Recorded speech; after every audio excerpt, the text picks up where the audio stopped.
easy, and you don't even have to. It takes out all the guesswork or stuff like that.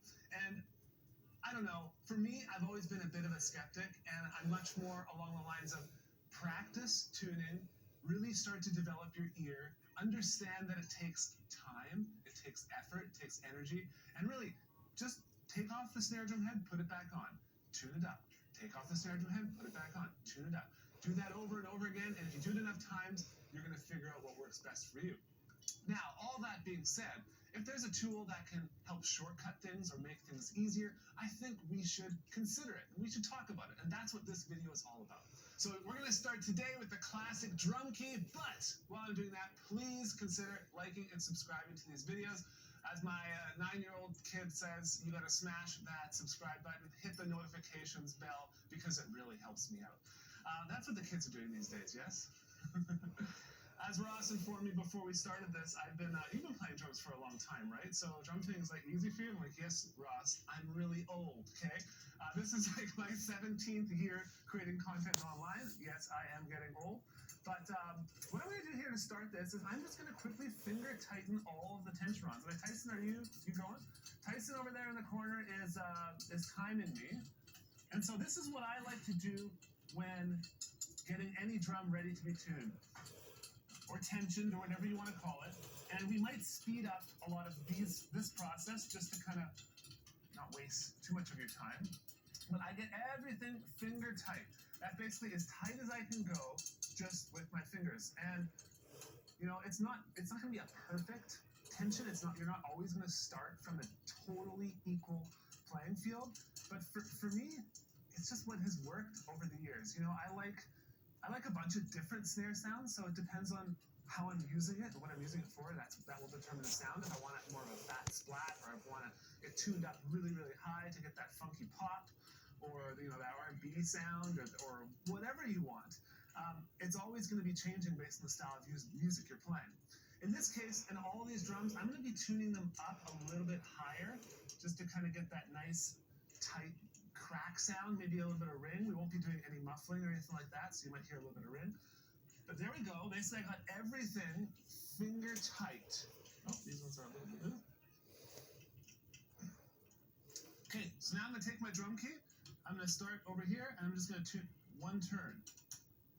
One turn. And I'm not being uber scientific about it, okay? This is just me cranking it up. This is exactly what I do when I am tensioning a new snare drum head.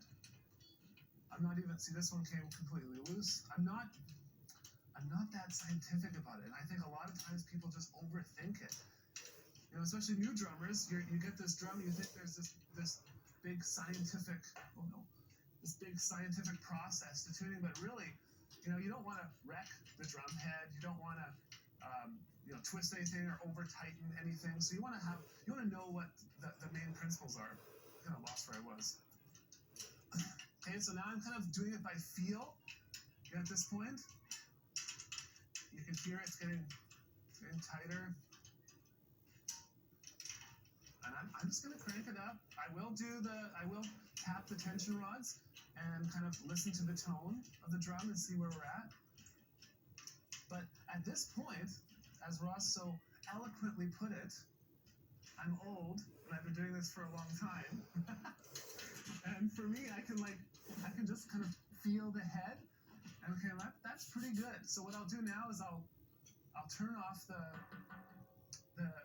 wires, and I'll just listen. It's a little high. This is what could take time. By the way, this is an amazing drum. This is what is this? Steve Gadd? Yeah, it is. I thought I was either Lecco or Gadd, but I could feel because of the square lugs. Okay, so that's actually pretty good. Now, just by feeling this, the first time I hit it, I want it to sound really good. So everything is relatively close, and I know there's a lot of purists out there now that are like, oh my goodness, you didn't do the perfect star pattern every time, or you didn't check all the tone of each tension rod. And the people are going to rewatch the video and tell me everywhere where I made a mistake. Well, let's just listen to the drum, okay? Just listen, right?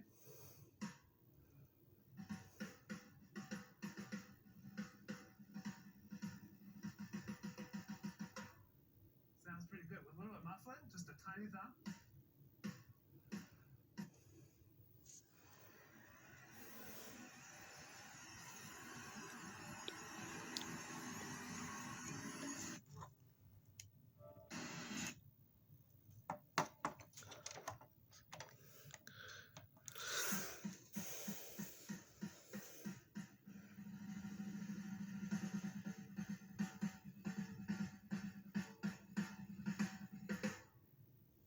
I love it. It's as simple as that. Now, everyone has a different snare drum. Everyone has a different room. We are miking this with this beautiful Earthworks microphone, which is going to the soundboard, and Christy is making it sound good. She's processing it, and you're not hearing an exact representation of what's in this room. I just want to be very clear about that. I don't want to misrepresent it, but I think using a traditional drum key, just a very simple process, kind of a basic star pattern, not getting too romantic with it, understanding that this drums, whether they're wood, whether they're metal, it's made of organic material. You're going to have some inconsistencies between drums. You're going to have some inconsistencies between the room, and it is what it is. And so for me, I put a little bit of muffling on this before I played it, but not a lot, and I think it sounds pretty awesome. So that is the drum key. How long did it take? That was 3 minutes and 45 seconds. 3 minutes and 45 seconds to, I think, almost a perfect sounding drum. So let's go on to the next one. We're going to go this way. All right, next up, we are going to be using a drum dial. I believe these are made somewhere in Arizona.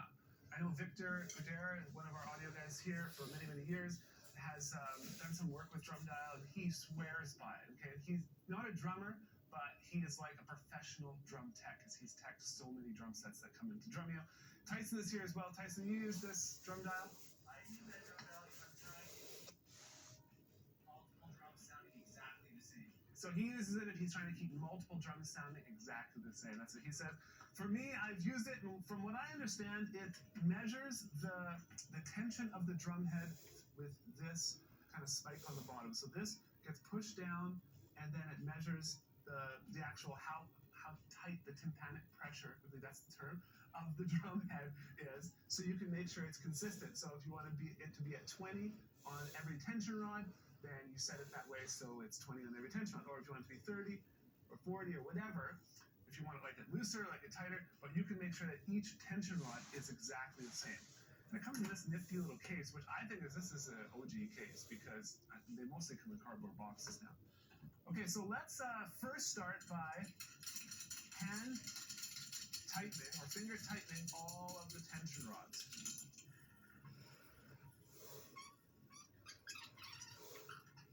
Tension rods are finger tightened. Now, if I look at what it currently is, I don't even know if it's measuring anything. It just keeps spinning. What does that say? It's 65. Okay, so what I'm going to do, I'm just going to bring up the tension similarly to what I did in the previous drum, do a star pattern around, and you'll probably see that slowly creeping up. Because I think I want to start from where, like from a tension where it's more in line with what I'm going to actually be playing it at, as opposed to trying to keep it the same going all the way up to tension, if you know what I mean. If that made any sense whatsoever. This drum, you can definitely feel the quality of lug inserts. Like they need some oil. What is this? PDP. Okay, so it's a lower end drum. Again, I'm just doing it by feel, so we'll kind of get an example of how far off I am on me doing it by feel.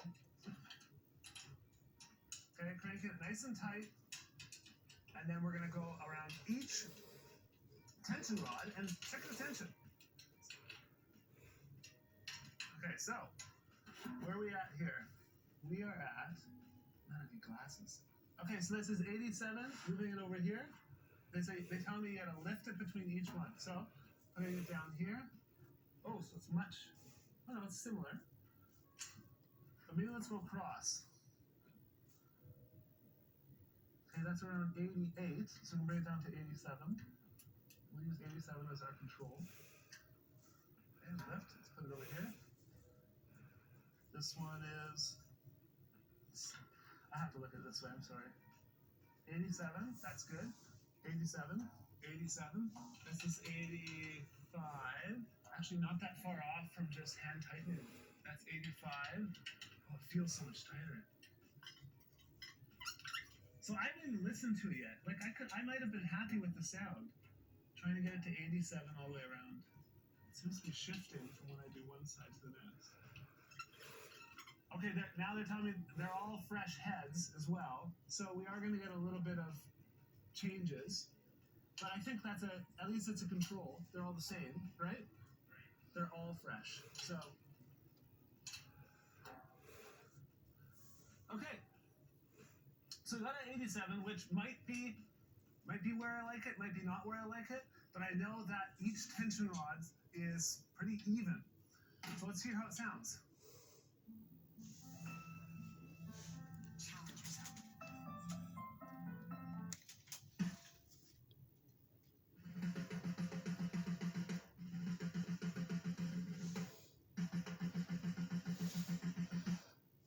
Sounds pretty good. Now this is that's a steel drum, right? This is a wood drum. I believe it's a maple shell. I would actually crank it up a little bit more. So I want to see if I crank it like a half turn on each tension rod, if it's actually the same. And I'm going to recheck it with the drum dial. And so what you can do with this drum dial is once you figure out where you like it, you can write down your settings and always revert back to that. Okay, so we're at like 88. So that only brought it up a little bit. 88. Let's just spot check a few. 88. 88. 89 maybe. All very close. Again.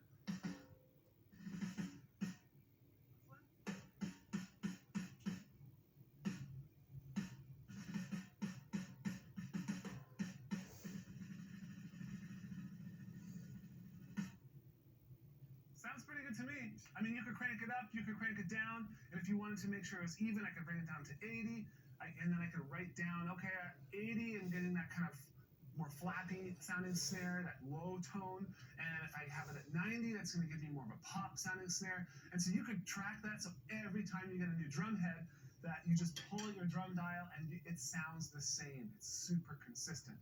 And I think a product like this, for those purposes, is awesome. When you want every drum to sound consistent from changing of heads or from one room to the next or anything like that, get yourself